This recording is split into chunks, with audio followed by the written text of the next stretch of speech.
Salut, mon nom c'est Marilou, bienvenue sur mon YouTube channel Patate de Luxe. Aujourd'hui, je voulais parler plus particulièrement de la saison 1 de Titans. J'étais une grande fan de Teen Titans quand j'étais jeune. J'ai vraiment beaucoup aimé cette série-là, elle est sortie en 2003, elle a duré 5 saisons et j'ai vraiment adoré, sincèrement. Oui, c'était une série pour enfants, mais il y avait des thèmes beaucoup plus sombres, beaucoup plus sérieux. J'ai vraiment adoré, les personnages, j'ai trouvé super attachants. Il y avait de l'humour, il y avait de l'action. Moi, j'ai trouvé que c'était la parfaite série. Donc quand j'ai su que Titans allait être fait par DC, il fallait absolument que je l'écoute. Donc l'année qui est sortie en 2018, je l'ai regardé.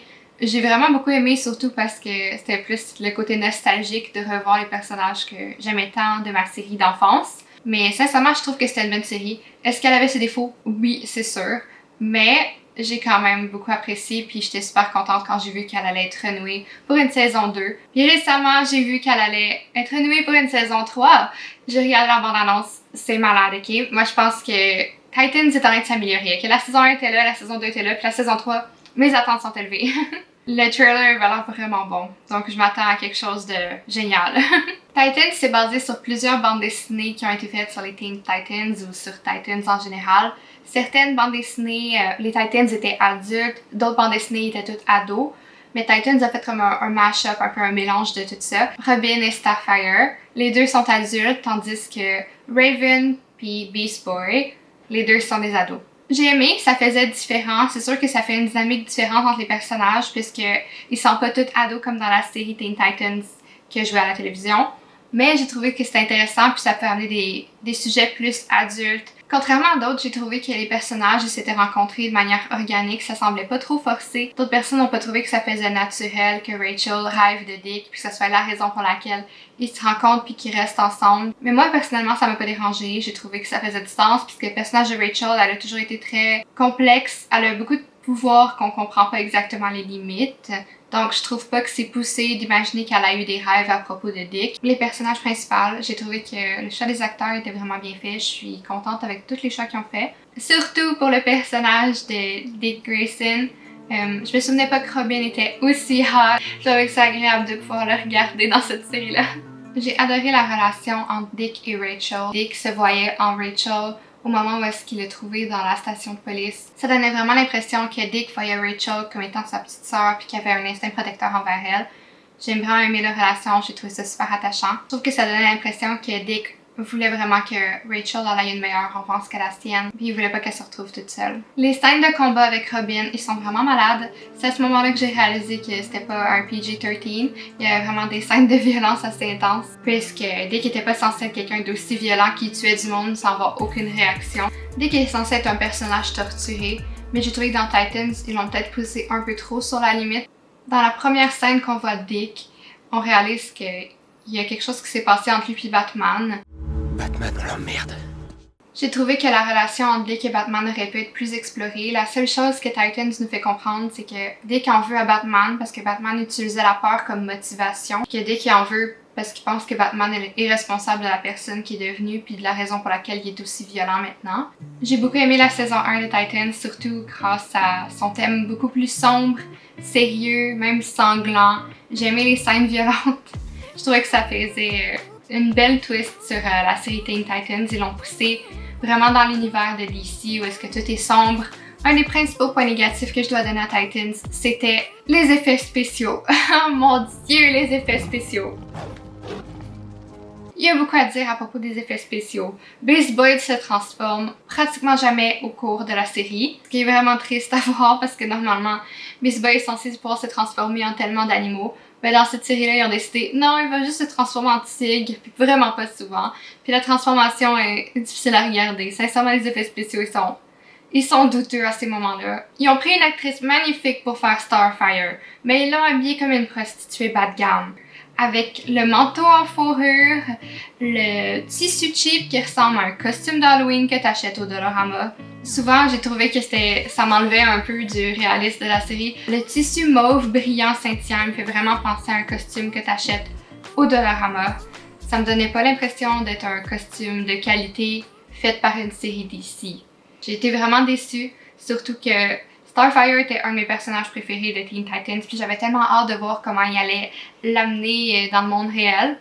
Puis je pense qu'ils ont vraiment fait un bon choix avec l'actrice. Je sais que certaines personnes n'étaient pas contentes parce qu'ils ont pris une actrice noire, mais moi je rentrerai pas là-dedans. Rendu là, moi je pense que l'actrice était vraiment bien choisie. C'est une belle actrice, elle est magnifique, elle est grande et mince. Moi, elle me rappelle Starfire, surtout avec sa silhouette élancée.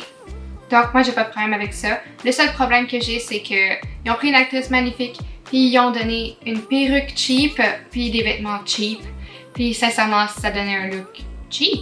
Moi je pense que l'actrice aurait mérité un costume de meilleure qualité. Un autre point négatif que j'ai remarqué avec Starfire, c'est que dans la série originale puis dans les BD, Starfire a littéralement l'air d'un alien. Mais j'ai l'impression qu'avec la série DC, elle a l'air d'une fille normale. Puis j'ai le même point négatif à amener avec le personnage de Beast Boy. Normalement, il est censé avoir la peau verte puis clairement avoir l'air différent. Mais j'ai l'impression qu'avec la série DC, peut-être qu'ils voulaient amener un peu plus de réalisme puis donner l'impression que ces deux personnages-là puissent se fondre parmi la masse puis pas être remarqués. Ils ont peut-être fait ça pour une raison économique aussi. J'ai trouvé ça dommage qu'ils respectent pas les pouvoirs de Starfire. C'était censé être un pouvoir plus extraterrestre, type supernova. Mais là, ils ont décidé, non, on va juste y faire lancer des flammes. Surtout qu'on la voit jamais utiliser son rayon laser avec ses yeux. Ça, c'est plate, j'aurais aimé voir ça. J'étais vraiment triste de pas voir Cyborg dans Titans. Beaucoup de gens avaient émis la théorie que Cyborg serait pas dans cette série-là puisqu'il serait dans une autre série puis ils voulaient pas avoir de crossover. Donc peut-être que c'est pour ça qu'ils ont pas mis Cyborg parce qu'il y avait déjà des plans qui seraient présents dans Justice League. J'ai une opinion mitigée pour ce qui est de Hawk and Dove. Sincèrement, autant que j'ai trouvé leur personnage attachant, que je pense que la série aurait très bien pu être faite en les excluant complètement. Je trouvais qu'ils n'ont pas eu beaucoup d'influence sur l'histoire générale. J'ai aimé l'épisode où est-ce qu'on explore un peu plus comment ils se sont rencontrés à travers le deuil, puisque les deux avaient perdu au même moment une personne qui leur était chère. J'ai aimé voir leur passé, où est-ce que ça m'a vraiment donné l'impression qu'ils étaient bons l'un pour l'autre. On dirait, je me demande comment ils ont pu passer de cette relation-là à la relation qu'ils ont aujourd'hui. Ils ont l'air d'avoir une relation complexe. C'est montré dans la série que Dick et Dawn auraient eu une aventure, mais j'ai trouvé que ça n'a pas été assez exploré. On voit qu'il y a une grosse tension envers Hank et Dick, puis qui étaient vraiment pas contents de le voir réapparaître dans leur vie. J'aurais aimé ça avoir plus de réponses parce que je trouvais ça intéressant de voir ce triangle amoureux-là. J'aurais aimé soit qu'ils mettent plus de détails ou qu'ils les mettent pas du tout. Parce que là, on dirait que c'est plus frustrant pour moi de me demander qu'est-ce qui s'est passé, pourquoi est-ce qu'ils sont encore ensemble, pourquoi est-ce qu'ils ont l'air autant tristes. Il y a une chose que je peux pas pardonner à Titans, ok? J'ai googlé pour être sûre, mais je trouvais aussi que Beast Boy avait l'air un peu vieux pour Raven. Puis quand j'ai su l'âge des acteurs, j'ai été tellement dérangée. Ils ont 9 ans de différence, ok? Au moment du tournage, l'actrice qui fait Rachel avait 14 ans, puis Beast Boy en avait 23. Donc ils ont 9 ans de différence, une est mineure, l'autre est très adulte, on s'entend, très adulte. Ça m'a rendu un peu mal à l'aise, surtout que ces deux personnages-là sont censés finir ensemble. J'aurais préféré qu'ils prennent soit une fille plus vieille pour jouer Raven ou un gars plus jeune pour jouer Beast Boy. Puis en plus, ils font exprès parce que dans la série, c'est très clair qu'à chaque fois que ces deux personnages-là sont ensemble, ils se regardent, puis tu vois qu'ils s'aiment bien, puis tu vois qu'ils s'entendent bien. Puis là, je me dis, oh! Elle te plaît, t'as envie de l'embrasser. Quoi? Non. Est-ce qu'ils vont les faire s'embrasser? Non! Ce que tu ressens est tout à fait naturel. J'ai pas très envie de parler de ça. Quoi, ça te met mal à l'aise? Non, tu crois? Surtout que dans la série, ils sont censés avoir environ le même âge. Les deux personnages sont censés avoir le même âge, fait que c'est pas censé être weird.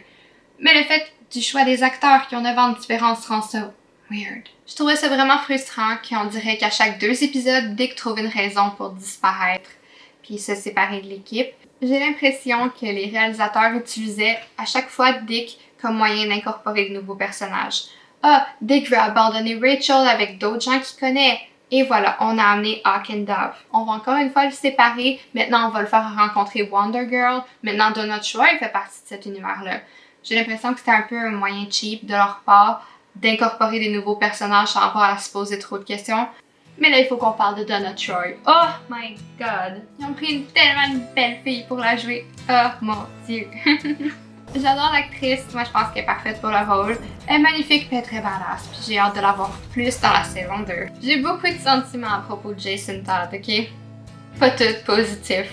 J'aime vraiment beaucoup la rivalité entre Dick et Jason. Je trouve que c'est tellement beau à voir, on dirait que Dick est un ex jaloux. Et Bruce et toi, ça fait combien de temps que vous êtes ensemble? Ah, ça fait presque 1 an. On dirait qu'ils se battent pour l'affection de Batman. T'as même le droit de conduire la putain de Batmobile. Il te laisse conduire la Batmobile?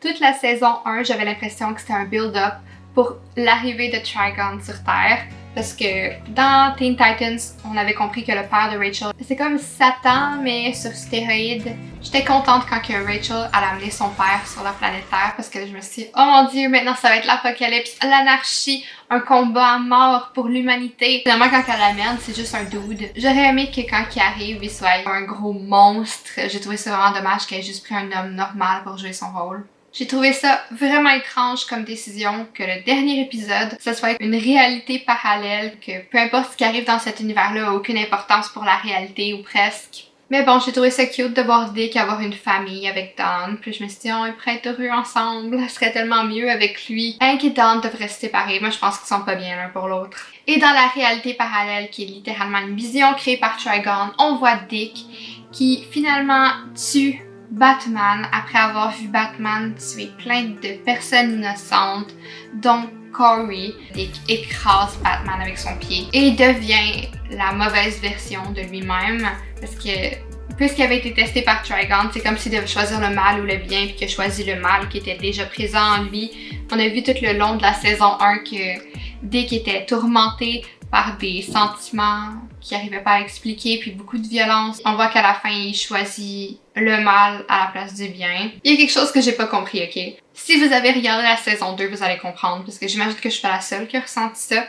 Le premier épisode de la saison 2, ok? La première partie, je dirais les 40 premières minutes, selon moi, il aurait dû avoir lieu dans la saison 1.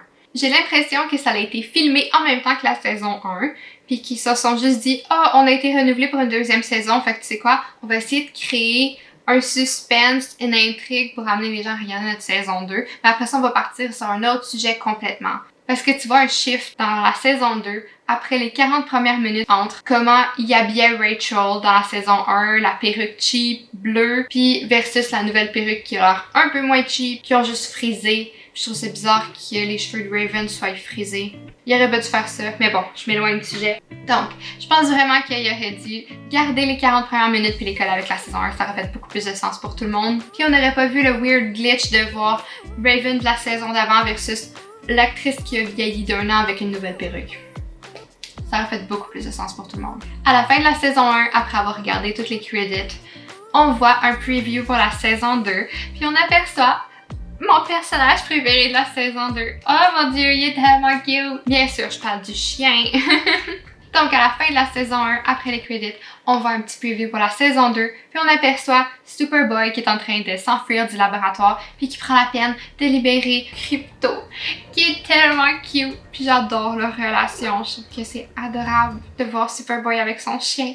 Ah, donc sur ce, je pense que ça va être tout pour cette vidéo-là. Je vais essayer de faire vite puis de filmer ma réaction à la saison 2 quand je vais avoir regardé la saison 3, faire une réaction à la saison 3 parce que j'adore cette série-là, je pense qu'elle a vraiment beaucoup de potentiel. C'est sûr que les effets spéciaux puis les costumes auraient pu être améliorés pour la saison 1 puis il y aurait quelques affaires que j'aurais changées, mais dans son ensemble, je l'ai vraiment aimé puis je suis très contente de voir que la saison 3 va bientôt arriver sur Netflix. Abonnez-vous à ma chaîne si vous voulez voir ma réaction à la saison 2 et la saison 3.